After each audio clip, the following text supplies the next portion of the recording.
You've been called arrogant, attention seeking, probably self centered, dramatic, ego driven so many times that people probably treat your entire personality like it's one long audition for a reality show nobody asked for. They may act like your confidence is compensation, your generosity is manipulation, and your natural presence is some kind of performance you could turn off if you just tried a little harder to be humble. But here's what they're missing. So you see, your sun sign isn't some character flaw or cry for help. It's actually your developmental assignment, shaped by the seasonal conditions you were born into. You see, Leo season falls into high summertime, which is roughly July 23rd through August 22nd. This is a time of the year when the sun is at its strongest, everything is in full bloom, and the entire strategy of the season is radiant expression and peak vitality. The plants have grown, the fruits are ripening, and everything that was carefully protected in summer is now mature enough to be fully visible. Everything that Cancer just got started in, sign 4 is now popping and getting it going in sign 5, which is Sun in Leo season. So this isn't about being narcissistic or needing attention. It's about being born into the season that teaches creative self-expression, leadership through presence, generosity from overflow, and the specific kind of intelligence that comes from being unapologetically visible.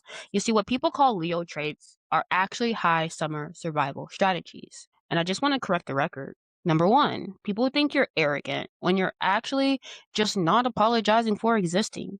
You see, I think the arrogance accusation is probably the most common thing thrown at Leos, and it's based on a fundamental misunderstanding of, I think, what confidence actually is. Because I don't think you're arrogant. You're just not performing false humility to make other people feel comfortable. Because high summer is a time of the year that doesn't apologize for being bright and hot. That's the whole point of high summer. Think about what's actually happening in late July and August. This is when the sun is at the peak and everything is radiating maximum energy.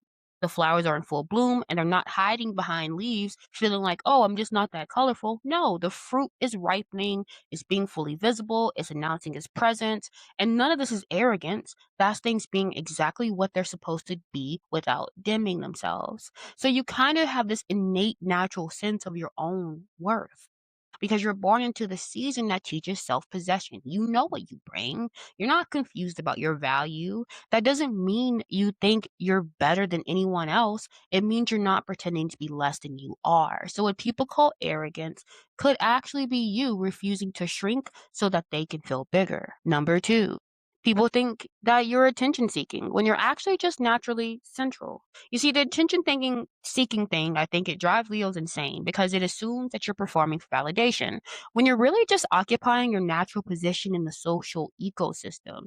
You see, high summer is central. It's the peak of the year. Everything revolves around it, and you're not demanding attention. You're just existing in the place where attention naturally goes because you walk into a room, people look. And that's not you doing something wrong. Isn't that people responding to the energy that you carry? Because high summer has gravitational pull, things orbit around it.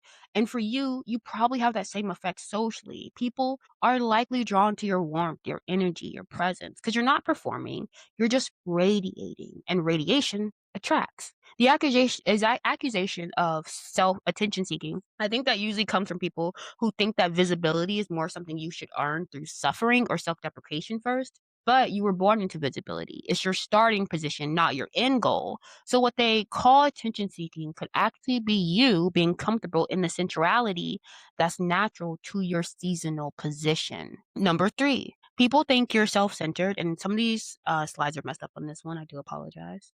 I've had to re-record Leo like 3 or 4 times, and you would have thought that I would have remembered to fix the slides in between one of those times, but I have not. Anyway, number three, people think you're self-centered when you're actually radiating from a strong center. So self-centered is one of those accusations that I think sounds bad, but I actually think it's describing something neutral in this regards because high summer is self-centered in the literal sense because it operates from a strong center and then it radiates outward from there, which is not really selfishness. That's also just how radiant energy works. You have to have a strong center to radiate anything. And you know who you are. You operate from your core values. You don't constantly defer to other people's opinions. or let external validation determine your direction, which gives you this stable center of gravity where other people experience as self centeredness because maybe they're just used to people who are constantly shifting and accommodating. But here's what I think they miss: that you're incredibly generous, that you give constantly, that you share warmth, encouragement, support, resources. You just give from overflow, not from depletion. You fill yourself first, then you radiate outward, which is not selfishness. That's sustainable generosity. So, what people call self centered could actually be you maintaining the strong center that even makes your generosity possible in the first place. Number four, people think you're superficial when you're actually expressing inner essence through outer form. See, people assume Leos are superficial because you care about appearance, presentation, aesthetics, but that's not superficial. I think you're theatrical. You understand that the outer form is actually a legitimate way to express your inner essence, what's inside. Because high summer, it doesn't separate inner and outer.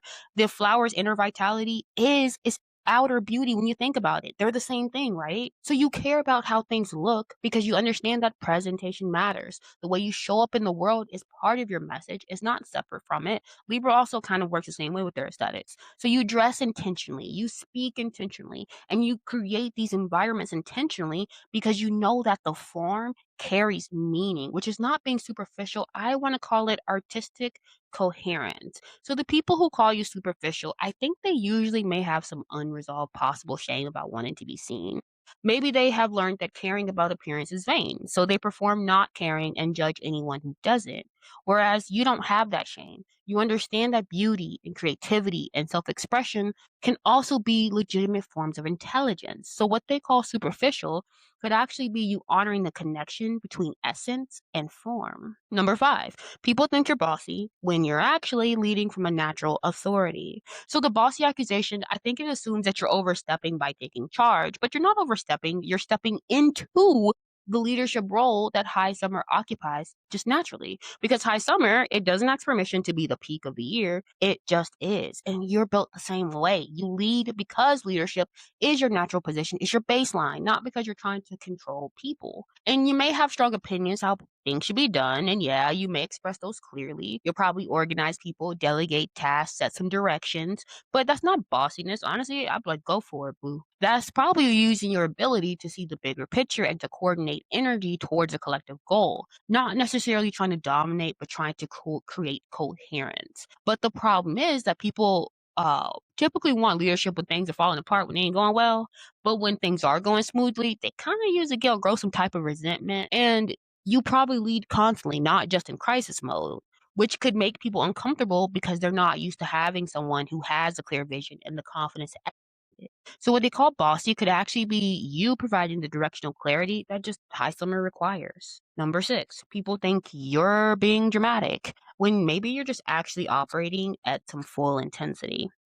See, I think everyone likes to accuse Leos of being dramatic, but what they're actually calling drama is actually you living at that full intensity because high summer does nothing halfway.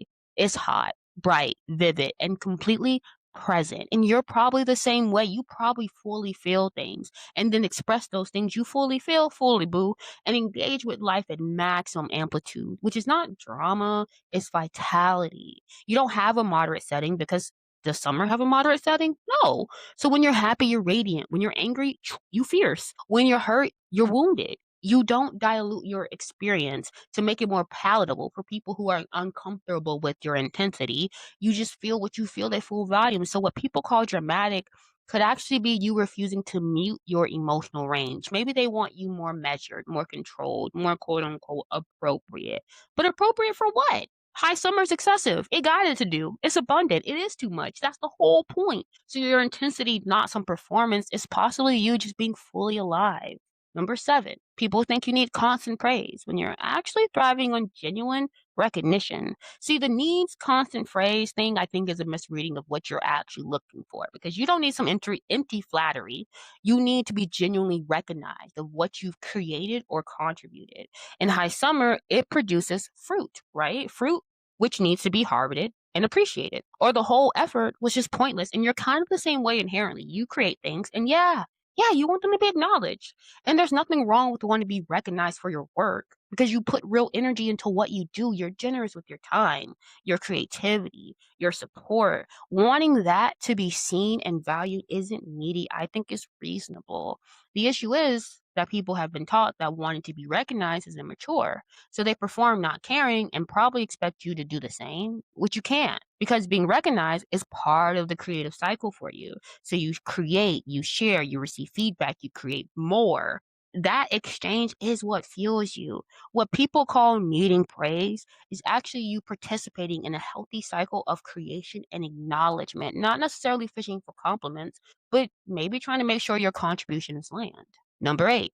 People think you're show offs when you're actually modeling full expression. See, I think the show off accusation is interesting because it assumes that something's wrong with being good at something and letting people see it. But high summer doesn't hide his fruit. The whole point is visibility. You're not showing off, you're showing up fully. And I think there's a difference. When you're talented at something, you're not about to downplay it. When you've accomplished something, you're not about to minimize it. When you've created something beautiful, you're not going to hide it, which is not ego. It's not integrity because you've worked for what you have and you're not going to pretend you didn't or act like, oh my, it just happened by accident. So, what people call showing off could actually be you modeling what full self expression looks like. Maybe you're giving permission for other people to also be proud of what they're created, right? To also own their own talents, to also take up space, which is not performing superiority. I think that's demonstrating possibility. And the people who can't see the difference, I think, are usually the ones that need that permission most. Number 9.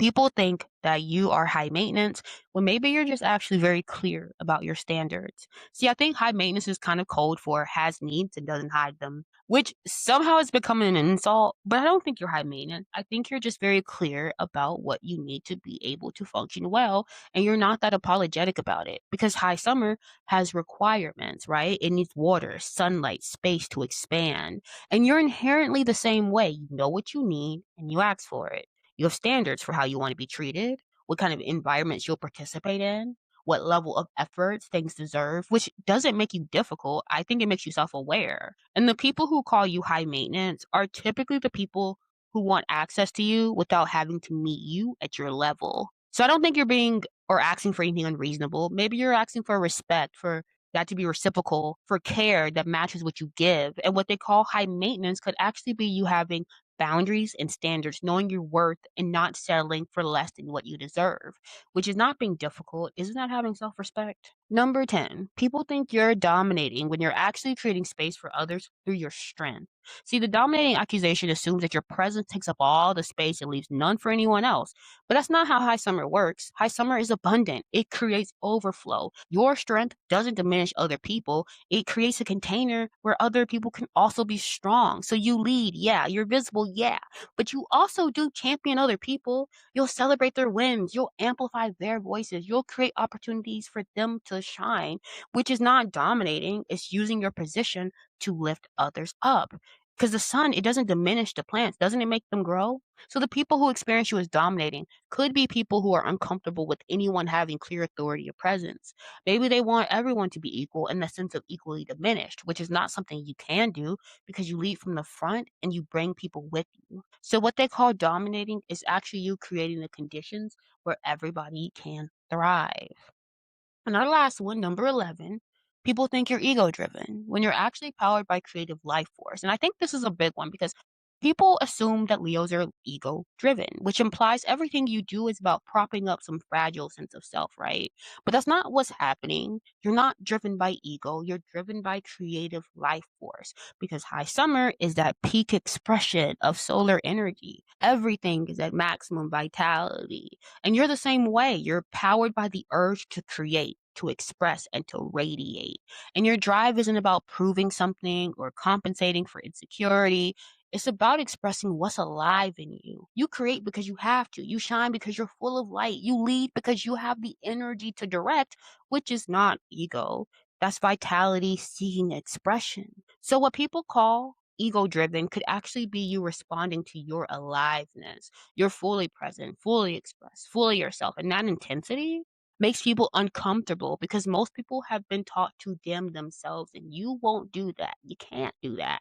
Your developmental assignment is to literally be the sun, not to apologize for giving light. So the bottom line is if you're a Leo sun, you're not arrogant, tension, or self seeking. You're a high summer specialist. You're built for radiant self expression, leadership through presence, creative vitality, and generous overflow from a strong center.